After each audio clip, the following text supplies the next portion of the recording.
All right, so hello everybody, and I have been talking for the past 2 weeks about this huge Rammstein controversy in the first video that I made, and a lot of people didn't catch it because it was so early in all of this. I talked about my own experience with Till Lindemann at a Rammstein after party.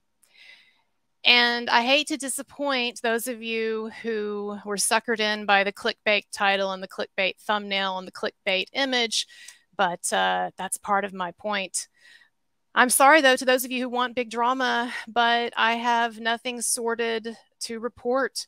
And in fact, my big Till Lindemann story, I've already told it 2 weeks ago in a video below, and so check it out. But my big Till Lindemann story, the most notable thing of the evening, was when I saw him perform a funny, amusing, kind of comical lap dance for one of his fans, an adult male who was wheelchair bound, disabled in a wheelchair. And Till Lindemann not only noticed this guy and went out of his way to talk to him for a long time, but he was joking around with him. And when he did this comical lap dance for this guy, he loved it. You could tell that this not only had made this guy's day, his week, his month, his year, like this was going to be like a huge memory for him. And, you know, if you ask me what I saw in terms of Till Lindemann paying attention to the ladies, I saw him paying attention to this guy more than anyone else. And he repeatedly kept going back to the guy and talking to him and interacting with him. Now, let me turn on the light because I don't want to continue this in bad lighting. All right.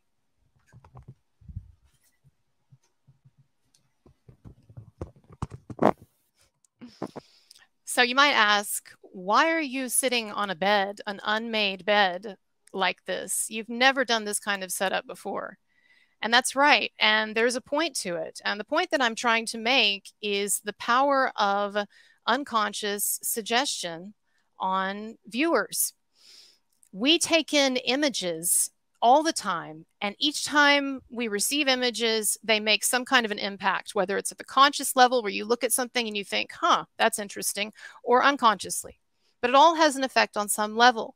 And this is why background and setting in a film, in a picture, whatever, in work of art, it's very important. Yes, what's in the foreground, the person speaking in this case, is important, but also what the background suggests. And so those of you who have been following this situation, you know that aside from the initial accuser, Shelby, who's claimed all kinds of outrageous things and has been, in my view, completely discredited, but in addition to her, one of the other primary accusers, and there actually have only been 2 that have gone on record with their names. And so one of them was Shelby, and the other is Kayla Shyx. And so Kayla Shyx did a video that's gotten 5 million views now on YouTube, and she talked about her experience as one of Till's girls. That's even in the title of her video. I was one of Till's girls. Except when you actually watch the video, what you find is that she was never even around Till Lindemann. How can you call yourself one of Till's girls? I know what she meant. But that's ridiculous. So she was invited. She went to a Rammstein show, apparently, she says, and she was invited, she says, to go to an after party backstage, and it was this exclusive small after party in a room with Till Lindemann. And before Till Lindemann arrived, she got the heebie-jeebies because she felt like it was too small of a party, or that she had been led there under false pretenses somehow. And so she freaked out and she left before he even got there. And she was allowed to leave, and it's fine. That's her big story. And even though she herself has absolutely no allegations of any kind of improper touching or harassment or anything, she chose to present her video as I'm presenting this here, sitting in a dark room. Her room was darker. It had this really dark, grimy basement feel. I get it. It's not a basement. I can see it's more of an attic room, but grimy feel. But with the lights turned down and this sort of grimy, casual feel, and then she's sitting on a bed, and it's unmade. She's sitting on an unmade bed. And I pointed this out online. I pointed this out on Instagram it doesn't mean that her story is necessarily a lie or whatever, but it shows you that this is a very intentional agenda to suggest things to the audience, to the viewers, to make them think negatively of Till Lindemann in a sexual context, and also to think that something sexual had happened to this woman when it hadn't. And some people said, well, you're being too picky. And I understand that. I understand that. You know, I used to teach college English. And so that's probably the biggest thing I've been accused of right over the years. Oh, you English teachers just reading too much into it. Not on the unconscious or semi-conscious level, though. These things have an effect on the viewer.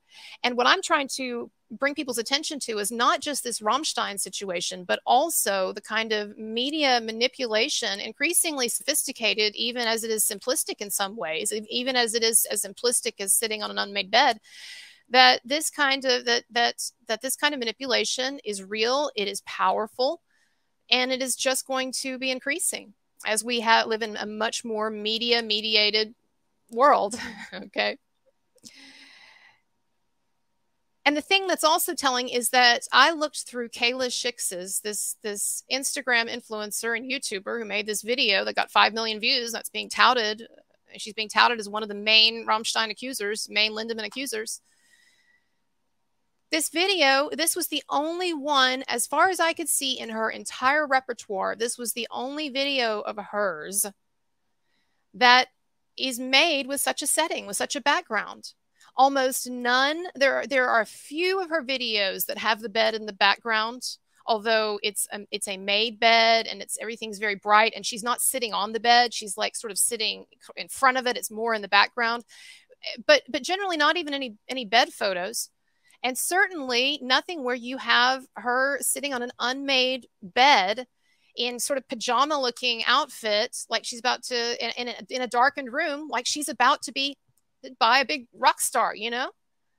Not, you look through them yourself. You look through her videos. I don't see one of them with that kind of a suggestive background. And let me tell you, as a YouTuber, I too am a YouTuber. I'm a wannabe influencer, but I too am a YouTuber. I have a smaller audience than Kayla, but I'm a YouTuber. And I can tell you that even though my backgrounds may be shitty at times, or maybe you might say all the time, I still put some thought into them. There's never a time when you do a video and you don't give some thought to what people will be seeing and what it might suggest. And I guarantee you, she knew that this video was going to be viewed by a lot of people. She said that in the lead up, even things she was posting in the lead up. She knew it was going to be, she was nervous because she knew it was going to could have a big impact and whatever. It was advertised beforehand. Point is, I guarantee you that she and whoever was helping her make her videos, if anyone, they gave thought to the background. It was very intentional. And so I'm sorry, I just do not see any other way of interpreting this. That this video that she decides to do that's going to be widespread, where she's wanting to insinuate that there was some kind of sexual problem in how Till Lindemann related to her, even though he wasn't there. But, you know, there was a problem with the whole system. And she says she's going to do that while sitting on an unmade bed, and she's never made a video with that kind of a background before. The rest of them don't look anywhere like that. Come on. It's just, it is so obvious, actually. So anyway, that's why I'm sitting here. Now, I wanted to talk about Rammstein's drummer, Christoph Schneider, and he released a statement. And yes, I don't like the statement from the perspective of where I'm sitting or what I believe. The statement, in my opinion, was not universally bad. There were parts of it that I thought were very strong that I liked a lot, and I'll point them out in a minute. But overall, I thought there was a kind of a concession in it, not a concession about knockout drops or the most serious allegations, but still, yes, I think, whether intentional or unintentional, and I think to some degree intentional, distancing himself from Till, throwing some shade on Till and whatever. And look, I'm not even saying what Christoph Schneider's perspective should be. I don't know any of these people. This is not something, it's not like I was even some huge Rammstein fan before this. Yeah, I went to a concert. I got lucky. Somebody did get me into the after parties and exclusive stuff or whatever. But yeah, I don't know. When he says that there's been this distance for a while between Till and him, or Till and others in the band, you know, maybe there has or whatever. I'm just coming from the perspective, though, of the fact that I, at this point, very much believe that this is a kind of a Me Too media hit job that is taking place against this man, against Till Lindemann. It is a kind of a witch hunt. And that And that also this whole situation is just part of a general larger sexual panic or Me Too overcorrection that's taking place in our society. And also that I don't think it's fair that rock stars are now all of a sudden being held to new standards when this has been going on and was even seen as part of the groupie thing or the sexualization of rock concerts and rock star relationships with fans. That's been something that's not only been commonplace among, I'm sure, all of the band members, come on, at various times, been commonplace, but also has been celebrated. And so suddenly we're not only closing the page on that, but now we're going to go after, as a society, we're going to go after the rock stars who thought that this was condoned. And by the way, I'm not talking about non-consensual stuff, and I'm not talking about anything involving anyone, any kind of drugs, slipped into anything or anything like that. Okay, I'm not. But that didn't happen. There's no evidence that happened. I just have no reason to believe it. And so really what we're talking about then, when we take away the stuff that's just lunatic, insane, or lies and completely unproved and completely non-credible, then what we're left with is this idea of, is there something then wrong with the way in which women were introduced to Till or put around Till at these after parties or for smaller get-togethers or even for sexual liaisons, okay? And I'm just saying that, to me, this has all of the markings of stuff that we have seen before, these kinds of Me Too media hoaxes with a lot of froth and a lot of, anonymous people saying things anonymously. And then maybe, a couple of upfront accusers who are either, in Shelby's case, completely non-credible by stuff that she's already misrepresented or been, insane about. And then someone like Kayla Shyx, who really doesn't have anything to say, really, and seems to be jumping on the train. Now, someone said to me, well, you don't know Kayla Shyx's motives. And you know what? I absolutely would not be surprised if she totally thinks that she's doing the right thing. And if she totally thinks that there was something improper about the way that that situation at the party went down.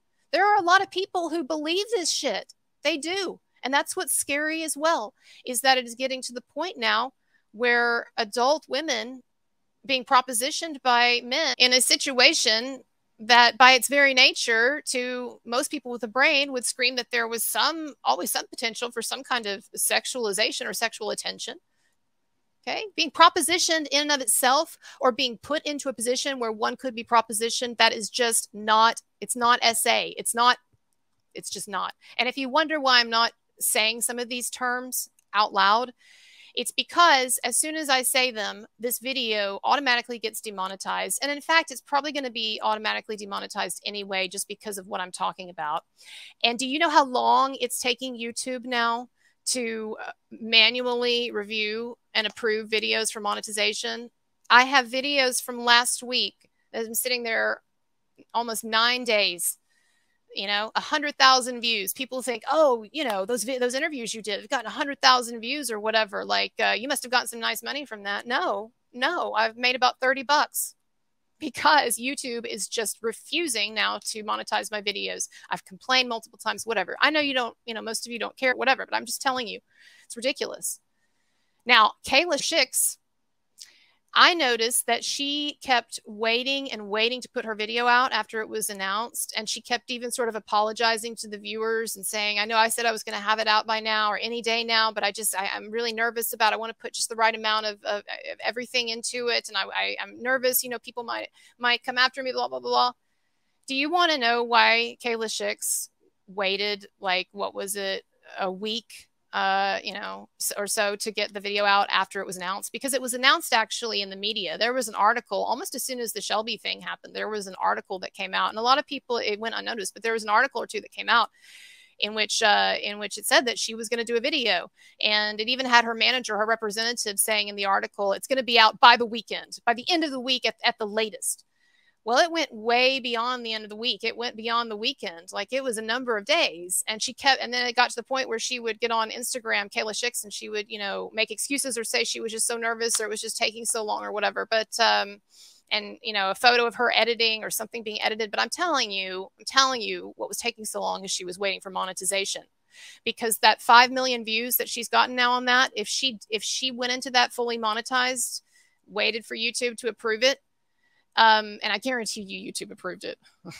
Under these political circumstances, she wouldn't have had any problem, even if it is, content. But no, she's probably made, let's see, she's gotten 5 million views. And so she probably made about 25, 30 grand from that. I mean, those are huge numbers. I've only ever in my life once, and it was during the Johnny Depp trial, had a million view video, except, of course, when they saw it was doing well, they demonetized it. Even after, get this, YouTube, okay? I'm sorry, I'm going to get back to the Rammstein thing in a second, but YouTube, okay? YouTube approved a video, an interview that I did during the Johnny Depp Amber Heard thing. It was a big interview because it was someone, a woman who had been present on one of the big nights, Thanksgiving 2015, when Amber Heard claims that she was by Johnny Depp. And so this woman was present. She's Marilyn Manson's assistant. You know, Marilyn Manson friends with Johnny Depp and was at Thanksgiving 2015. So anyway, the point is this woman did an interview with me. It was so great. And it took off and it started getting views. And then, and YouTube had approved it. It had gone through the review process. It had been monetized. And do you know what happened once it started getting popular? They came back around and they reviewed it a second time, which they never do. They reviewed it a second time and they demonetized it. So, I mean, it's very obvious where YouTube sympathies are. Anyway, so my whole point, though, is just to say I know that Kayla, I strongly suspect that's what the big weight was, and that she's made a lot of money from it. And I don't begrudge people making money from standing up for the truth or doing honorable things or whatever. Anyway, let's talk about Christoph.